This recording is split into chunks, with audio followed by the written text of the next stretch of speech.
ካፒታል ማርኬት ማለት አማራጭ የፋይናንስ ሶርስ ማበጀት ማለት ነው። አንድ ኢንትረስቲንግ ባህሪው ክራውድ ፈንዲንግ ነው።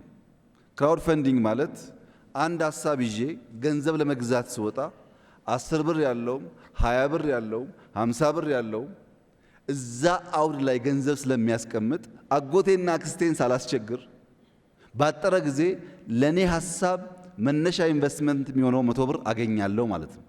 እነዚያ አበዳሪዎች ለማን እንደሚሰጡ ባለማወቅ ስጋት ውስጥ እንዳይገቡ፣ ተበዳሪውም ገንዘብ ከየት አገኛለሁ ብሎ እንዳይሰጋ በእነዚህ መካከል መተማመን የሚፈጥር ተቋም ማለት ነው።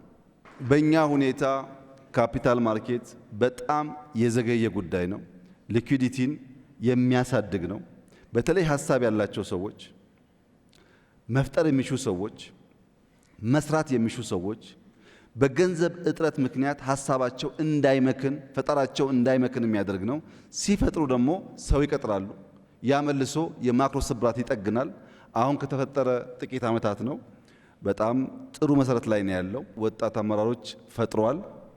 ያ ተቋም የፈጠራቸው አመራሮች ከነሱም አልፈው ልማት ባንክ ሁሉ ማስተዳደር ጀምረዋል።